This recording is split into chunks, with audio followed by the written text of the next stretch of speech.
আসসালামু আলাইকুম ওয়া রাহমাতুল্লাহি ওয়া বারাকাতুহু। প্রিয় দর্শক, নাফিস শরাফতের দুই সহযোগীর দেশ ত্যাগে নিষেধাজ্ঞা।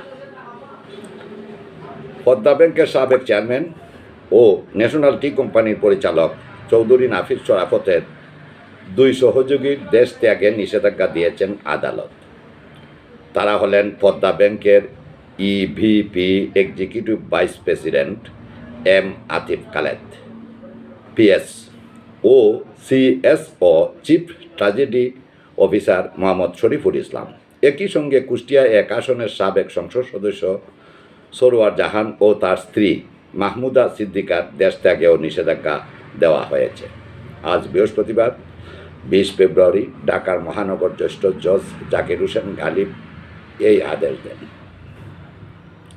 দুর্নীতি দমন কমিশনের পৃথক দুটি আবেদনের প্রেক্ষিতে এই আদেশ দেওয়া হয় বলে জানিয়েছেন দুদকের সহকারী পরিচালক আমিনুল ইসলাম।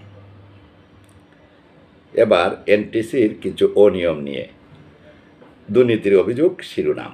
চৌধুরী নাফিস শরাফত ও তার সহযোগী Atif Khaled national tea company এনটিসির share holder পরিচালক ছিলেন। অভিযোগ রয়েছে 2021 সালে তারা আওয়ামী লীগ সরকারের প্রভাব কাটিয়ে investment corporation of Bangladesh ICB থেকে অনিয়মতান্ত্রিক উপায়ে এনটিসির শেয়ার কেনেন।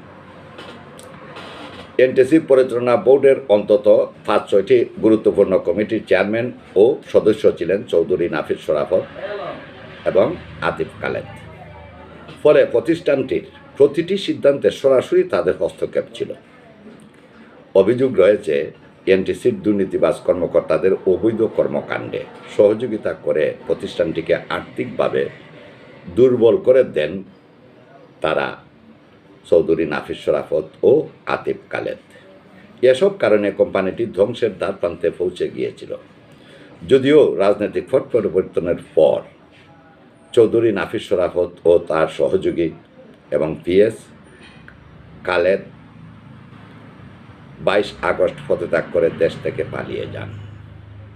বোর্ডের গুরুত্বপূর্ণ ও লোভনীয় কমিটি প্রসঙ্গে উল্লেখ করা আবশ্যক যে ন্যাশনাল টি কোম্পানির 2022-23 অর্থ বছরে বোর্ডের গুরুত্বপূর্ণ ও লোভনীয় কমিটি, বিশেষ করে পরিকল্পনা ও উন্নয়ন কমিটির চেয়ারম্যান ছিলেন চৌধুরী নাফিস শরাফত। মনোনয়ন ও পারিতোষিক কমিটির সদস্য ছিলেন চৌধুরী নাফিস শরাফত। অডিট কমিটির সদস্য ছিলেন আতিফ খালেদ। নির্বাহী কমিটির সদস্য ছিলেন আতিফ খালেদ। বাজারজাতকরণ ও বিক্রয় কমিটির সদস্য ছিলেন চৌধুরী নাফিস শরাফত। শুধু তাই নয়, চৌধুরী নাফিস শরাফত হলেন গোলাপগঞ্জ জেলার লোক। ওই জেলার সাবেক চেয়ারম্যান শেখ কবির হোসেনকে নিয়ে একটি সিন্ডিকেট গড়ে তোলেন নাফিস শরাফত। সাবেক প্রধানমন্ত্রী শেখ হাসিনাকে চৌধুরী নাফিস শরাফত ফুফু বলে ডাকতেন। শেয়ার বাজার লুট, ব্যাংক লুটপাট সহ শেষ পর্যন্ত এনটিসিকে লুটেপুটে দেউলিয়া করার পরিকল্পনা ছিল নাফিস শরাফতের। এনটিসির প্রতিটি সভায় চৌধুরী নাফিস শরাফতের সহযোগী আতিফ খালেদ অতিথি হিসাবে উপস্থিত ছিলেন এবং বাধ্যতামূলক থাকতেন। আতিফ খালেদ যে কমিটিতে ছিলেন না, সেই কমিটির মিটিংয়েও নিয়মিত হাজির থাকতেন। তার হস্তক্ষেপ ছিল আওয়ামী লীগ দলীয় প্রভাবের কারণে। কোম্পানির কাঁচা চা পাতা বিক্রির সকল আয়োজনের মূল হোতা ছিলেন আতিফ খালেদ। তৎকালীন সময়ে চণ্ডীছড়া চা বাগানের বাংলোর আপ্যায়ন বিল ছিল 80,000 টাকা। বিল বাউচারের ডকুমেন্ট হবিগঞ্জের খবরে সংরক্ষিত রয়েছে। একই নিয়মে পাত্রকোলা চা বাগানের বাংলোর বিল ছিল সমপরিমাণ। দুদকের তদন্ত ও পরবর্তী পদক্ষেপ।